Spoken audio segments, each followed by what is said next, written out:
Good morning, loves. Hello. Happy Thursday. It is October the 5th. My name is PK. This is Bookeemonsters. And today we will be looking at the new releases this week in the genre of fantasy and sci fi. And if there's time, we'll do some cozy mysteries. We'll see what happens. I thank you very much for coming here. If you are liking what you're seeing, please hit the like and subscribe if you haven't already. So, welcome or welcome back if you are a returner. Let's hop into this. First, we will go to just a quick update on what I am reading. I am listening to the audiobook still of The Running Grave by Robert Galbraith. I am at in the 30% range, and I'm reading The Villa by Rachel Hawkins.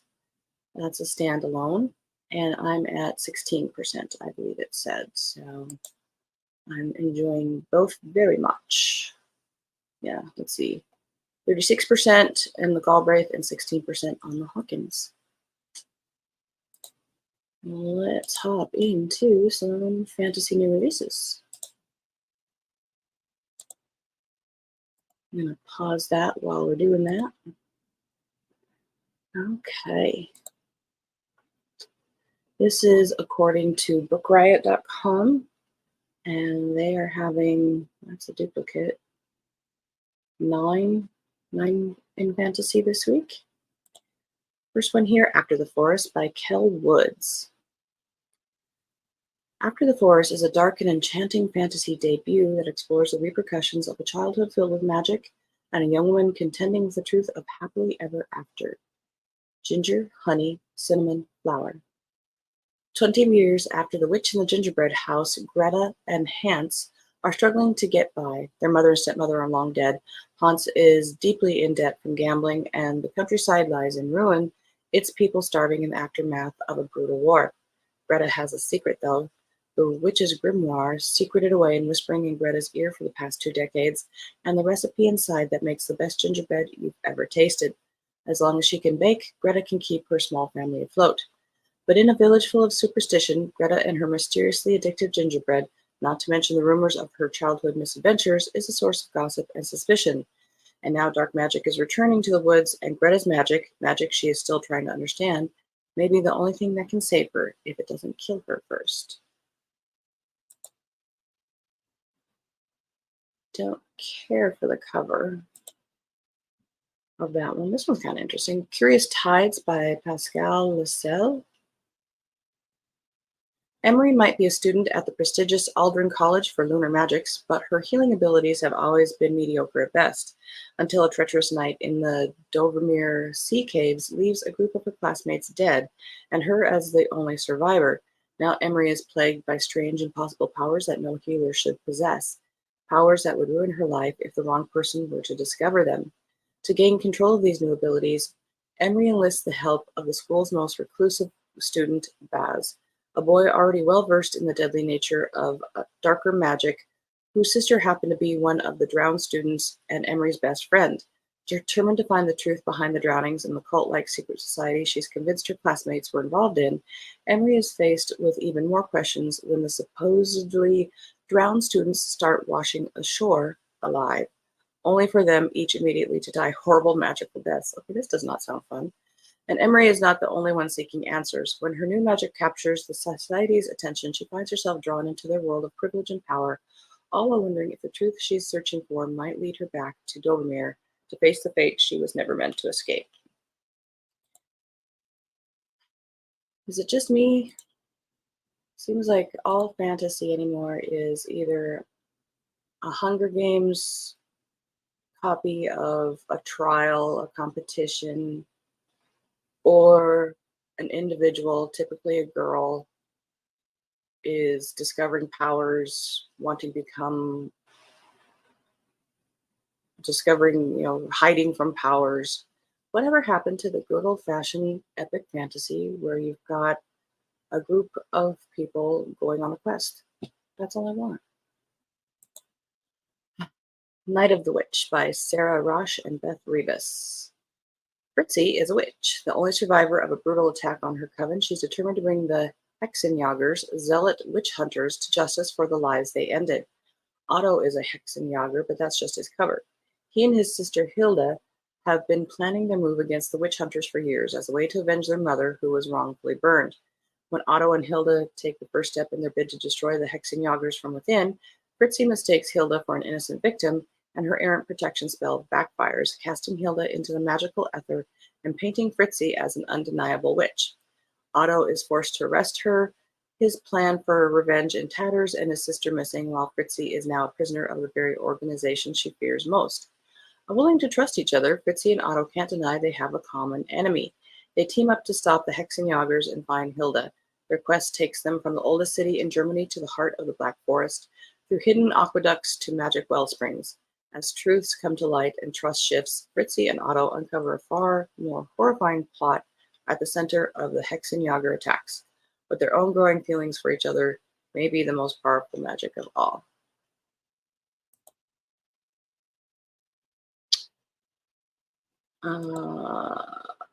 Save Us Corax deals with the dead. Are you sure this is fantasy? There's no formal training for battlefield salvage. You just have to pick things up as you go along. Swords, this is by KJ Parker. Swords, armor, arrows, and the bodies, of course. Over the years, Savus, I'm probably saying that wrong, so I apologize. Corax has picked up a lot of things. Some of them have made him decent money, others have brought nothing but trouble, but it's a living, and somebody has to deal with the dead. Something else that Savus has buried is his past. Unfortunately, he didn't quite succeed.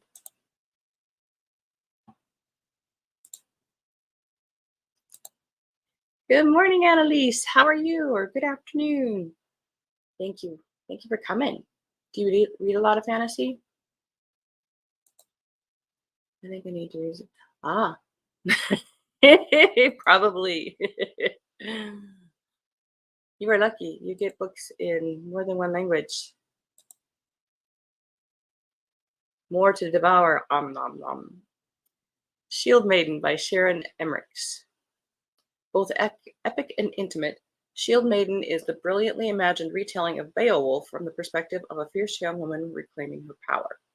All her life, Frida has longed to be a shield maiden, an honor reserved for Yetland's mightiest warriors. When a childhood accident leaves her tragically injured and unfit for the battlefield, her dreams are dashed, or so she thinks. But a strange, unfathomable power is awakening within her, a power that will soon be put to test.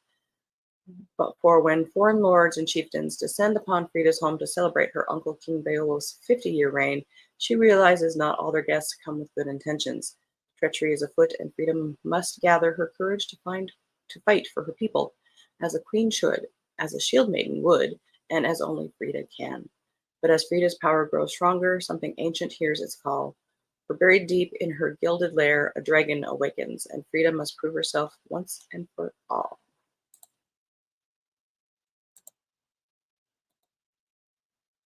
Very good.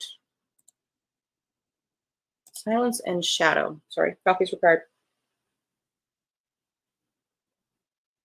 By Aaron Beattie. Fantasy young adult. This is a sequel to Blood and Moonlight, full of swoony romance, dangerous magic, and murder. After confronting a killer and fleeing her home to be with each other, Kat and Simon arrive in the sprawling city of Londonium, pretending to be a newly married couple, but don't expect to keep up the ruse for long. Kat looks forward to honing her healing magic at the local Selene University, but instead finds a council of ruthless leaders threatening to erase her non-Selene husband's memories to protect their secrets. Terrified to lose him, Kat takes desperate steps to keep him safe. But when a string of mutilated bodies turns up in the woods outside the city, and Simon is recruited to profile the killer, Kat is pulled back into a world of murder, mayhem, and magic, one that threatens to swallow her and everything she loves whole. Alex Harrow, Starling House.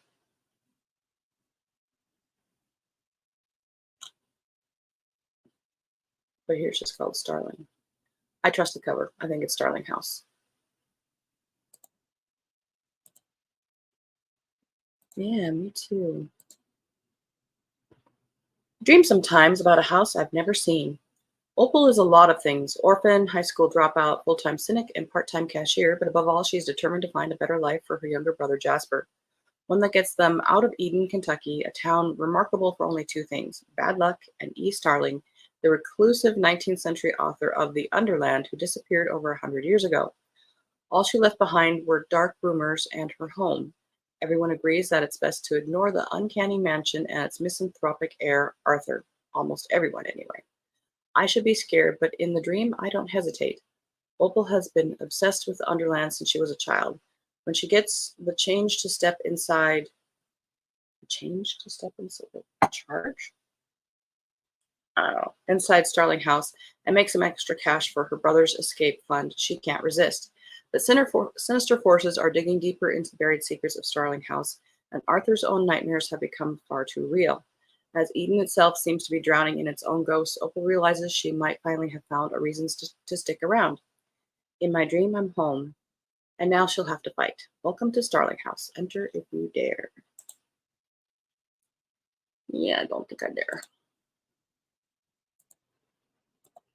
The Dead Take the A Train by Cassandra Khaw and Richard Kadri.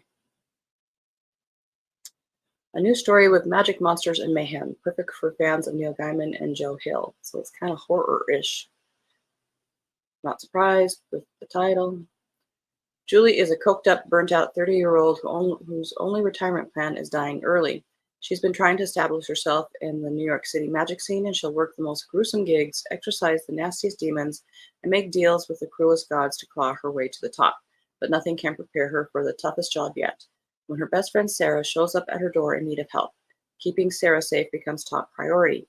Julie is desperate for a quick fix to break the dead-end grind and save her friend. But her power grab sets off a deadly chain of events that puts Sarah and the entire world directly in the path of annihilation. Looks like this is the first in duology. Not my cuppa. That's okay. There's lots of cuppas out there for people. The Scandalous Confessions of Lydia Bennet, Witch, by Linda Taub. Reimagining of Pride and Prejudice, as they do. Told from the perspective of the troublesome and, according to her, much maligned youngest Bennet sister, Lydia, who nobody likes. Some facts are well known. Mrs. Bennet suffers from her nerves, Mr. Bennet suffers from Mrs. Bennet, and all 5 daughters suffer from an estate that is entailed only to male heirs. But Lydia also suffers from entirely different concerns. Her best-loved sister, Kitty, is really a barn cat.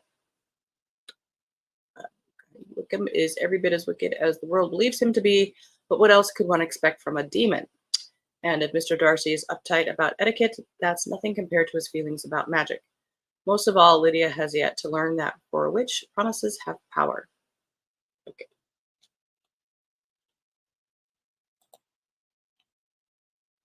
Let's move on. Okay. Let's hop into some science fiction. Let's switch things up a little bit.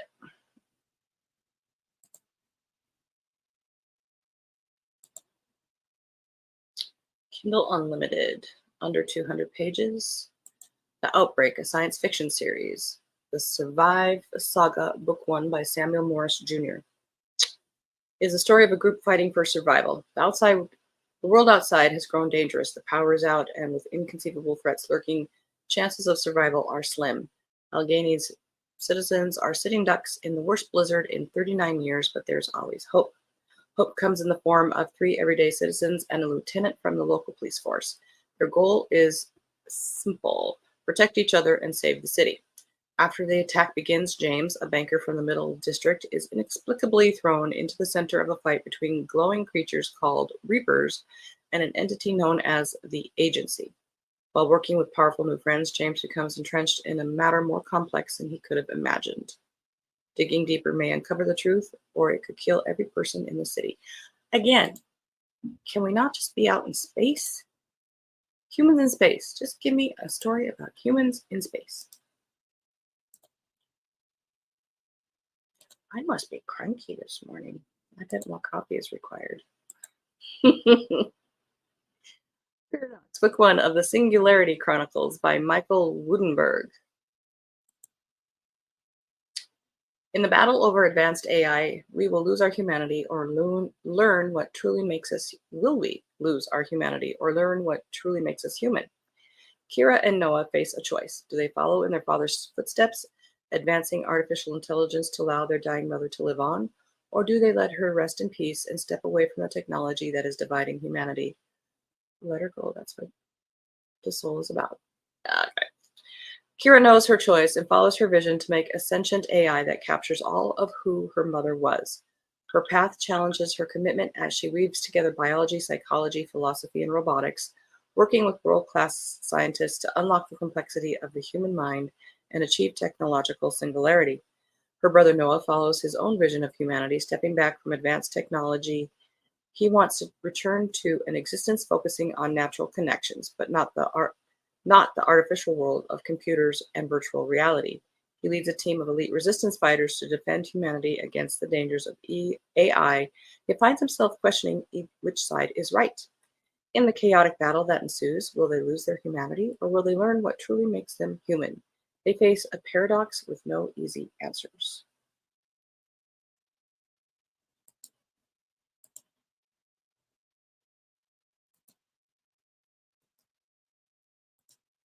Fortress by Lars. Kindle Unlimited, less than 200 pages. There's no easy way out. Plagued by cold and life-ending tremors, humanity dwindles out of existence in the last known human outpost in a far-forgotten alien world. Once a tribute to life and perseverance, the mammoth structure they shelter in is failing as its engineers scramble to keep it afloat. Warmth Jega is one of the few who still dare to dream of a world outside, of one day reaching the stars and going back to those forgotten worlds. Inspired by the feats of the legendary ship Sardinia and its crew, Warmth begins to believe that change is possible, but in order to enact change, he must first shatter all that keeps them alive. In less than 200 pages. Well, Murderbot is a novella. I shouldn't slam it. Sci-fi is cool. I love sci-fi. It's just hard to find good sci-fi anymore.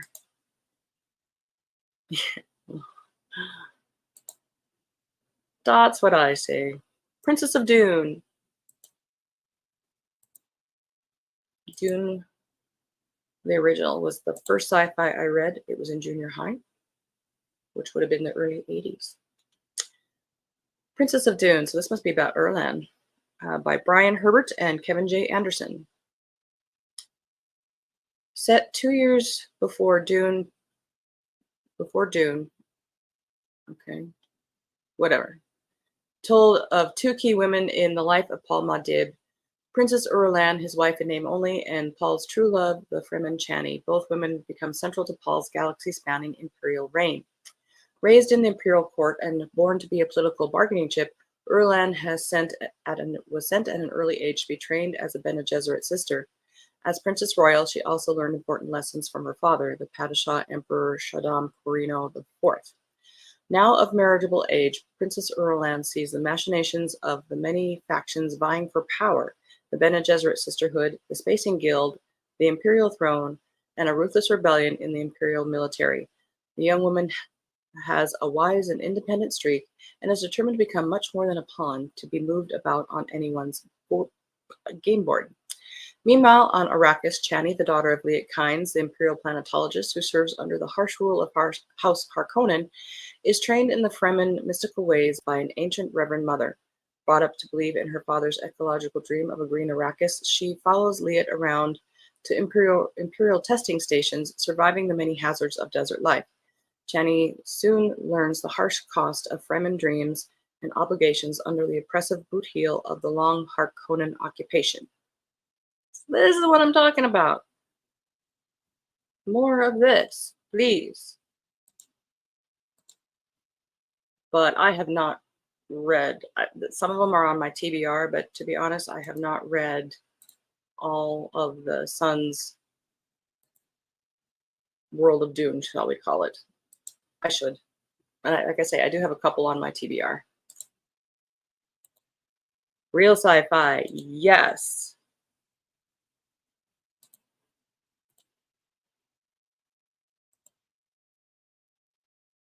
Oh, I have opinions.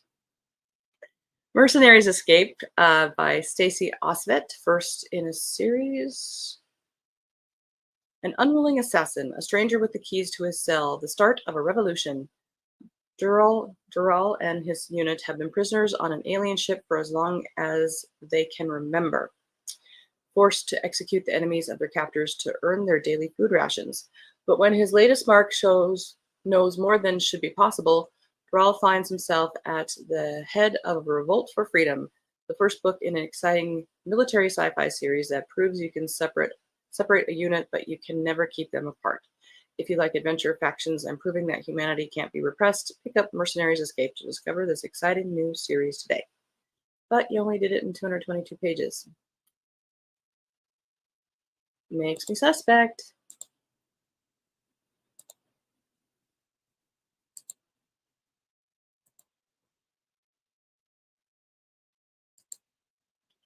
We're about out of time, but here are some more. Oh, let's do this one super duper quick.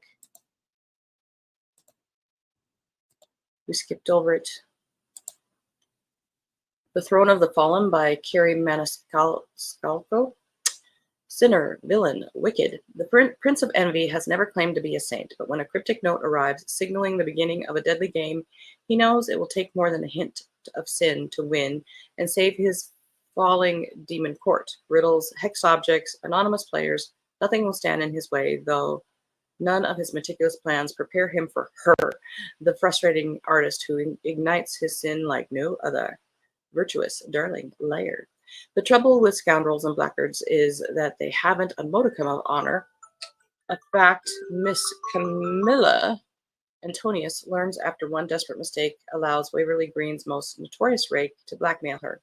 To avoid a ruinous scandal, Camilla is forced to enter a devil's bargain with Envy, little expecting his game will awaken her true nature. Together, Envy and Camilla must embark on a perilous journey through the underworld, from glittering demon courts to the sultry vampire realm and beyond, while trying to avoid the most dangerous trap of all, falling in love. Blah, blah, blah.